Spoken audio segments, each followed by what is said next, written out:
Mga kauna, dito tayo sa Luma, Looban na daan. Pauna tayo ng San Jose. Puntahan ko yung dati kong manajira sa trabaho ko dati nung araw. Nabasa lang ko.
Katayan ng manok to, mga to, katayan ng manok.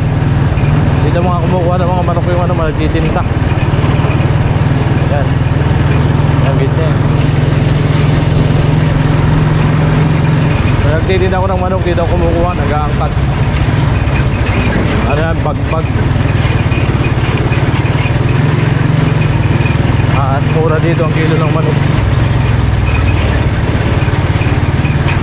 Kaso ang kuha dito maramihan kasi wholesale sila, taong katay.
maganda service yan.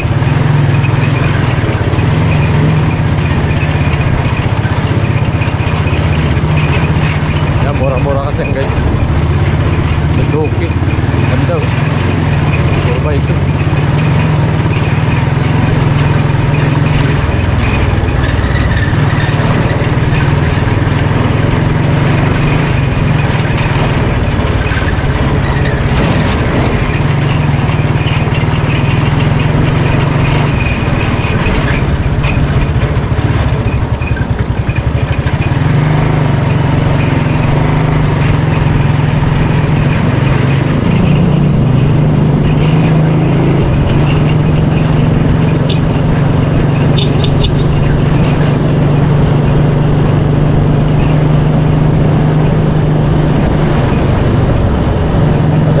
Sila bago ako bumalik ng Bicol kasi panitawag sa akin yan nung nasa Bicol ako. Tinuring ko silang pamilya, saka tinuring din nila akong pamilya dati yung nasa kanila ako. Halos doon ako sa kanila nakatira. Naka-alright.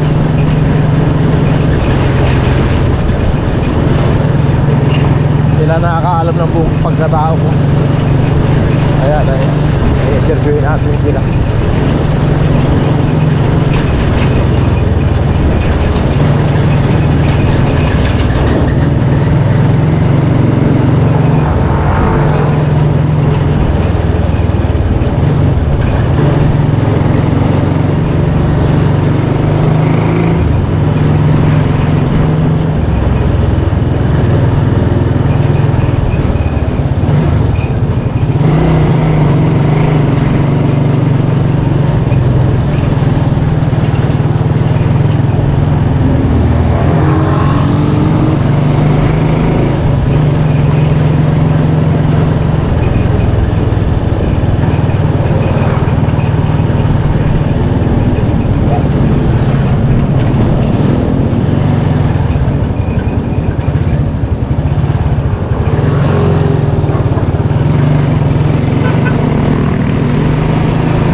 Paninda nila mga kauray.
Anunsyo na to mga ka-alright. Malapit na sa Bosog.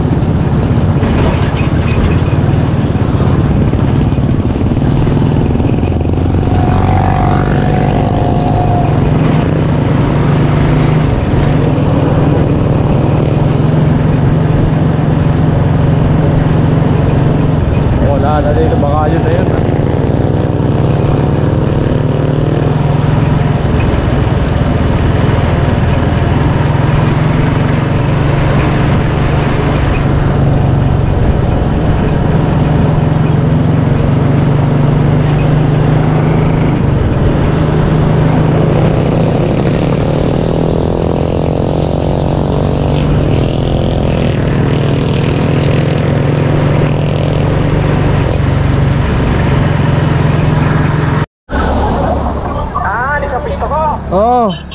Malapit sa Petron? Parang nagdaan ka kanina, nakita kita, papunta ng Luzon. Ayun nga, hinahanap ko yung pisto mo eh.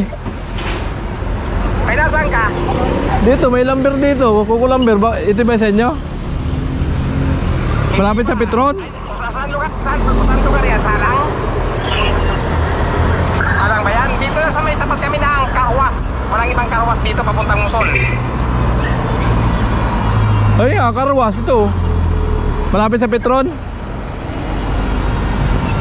Sa una ng Petron. Ay, sa una ng Petron. Sa una na Petron, pagaling kang Muson. Ay, nasaan ka? Pagaling ka ng Muson, kanan? Paggaling ka ng Luzon, kaliwa.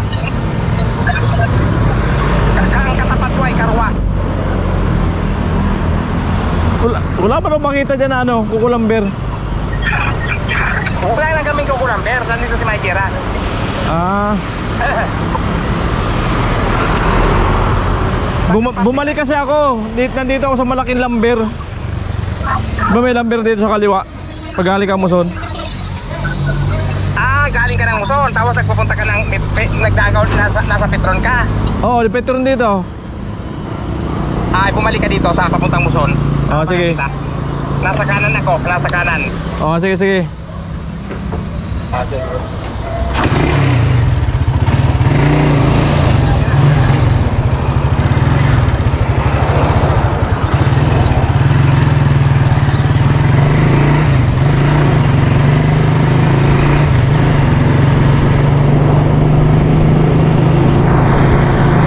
Hanap natin mga kaulad yung pwesto.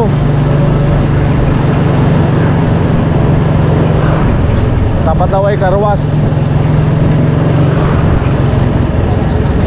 Karwas ang katapat.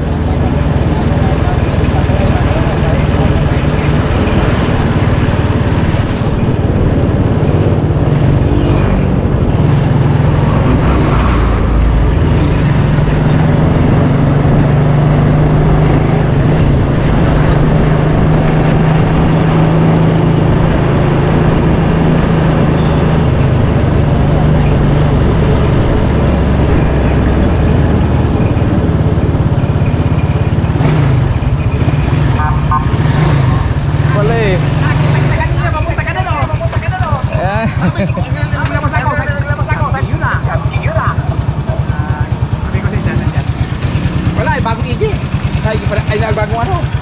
Galing pa lang? Kay isang linggo. Gawi ko lang, galing ano, Bicol. Galing sa Bicol? Motor ka lang yan? Nag-bus? Nag-bus. Oh, kumusta?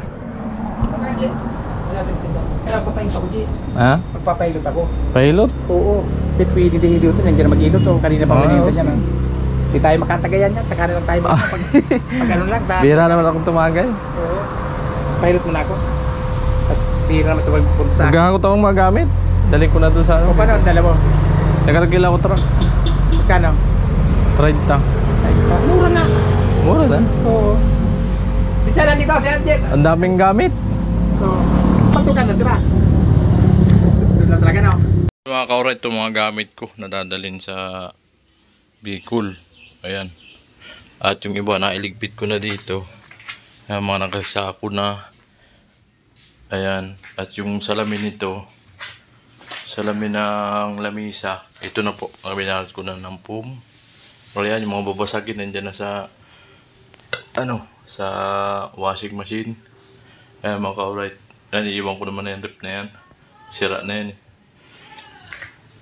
Yan ang mga gamit. Ito mga kaurat, may aparador, cabinet, salamin, kung nakasako, at yung salasit ko, dadaling ko to. Ayan, at may papag pa rito. Ito pa. Ayan, mga pum. Yung Durabox, naka ano na. Nakaayos na, nakatali na. Ay, yung papag, kakalasin ko na lang yan. Ayan mga kaurat. At yung patungan ko ng TV, papatong ko na lang yan sa upuan, tapos lagyan ko din kabi-kabila ng mga unan o kaya yung pum. Ayan. Para hindi po mabasag. Puro salamin kasi yan. Ayan mga kaurat. Bali gusto ko iuwi ito kasi Habang hinahing ibinta. Yan po kasi yung mga pinaghirapan namin ni Mrs. sa aming pagsasama para nakaipon-ipon ng mga gamit. Yan. Kaya masakit po na mawala yan. Matindi po ang sentimental value. Yan, ayun po ang importante dyan. Kahit mga luma yung gamit, sentimental value. At yung mga ginamit namin sa pagtitinda natin. Yan, mga rack. Malagay ng mga paninda yan. At kung sakasakaling papalaran plano ko magtayo po ng maliit na tindahan doon para may pagkukunan yung mga anak ko sa pag-aaral, mga ka-alright. Ayan. At inintay ko lang po yung yung pambayad ko sa truck. Ayan, at dumiskarte muna tayo. Wala pa. Ayan, kasi maliit lang naman na yung sinahod natin itong nakaraan. Sapat lang sa panggastos araw-araw at pinamili ko ng gamit ng aking anak sa school, mga ka-alright. Ayan. Ayan. At ito po, pinamilian ko na pamimigay po doon sa mga nabaha, mga ka-alright. So yun mga ka-alright, abangan nyo to at namimili kami ng mga damit na pwede pamigay doon sa Northville, yung mga nasaranta ng ng Bagyong Karina. Ayan, mga ka-alright, yung mga pinaglumaan. Ayan, at dadalhin natin doon. Bahala silang mamili kung ano yung gusto nila na kung nakain may bata o matanda. Ayan. At abangan nyo po yan mamaya, mga ka-alright.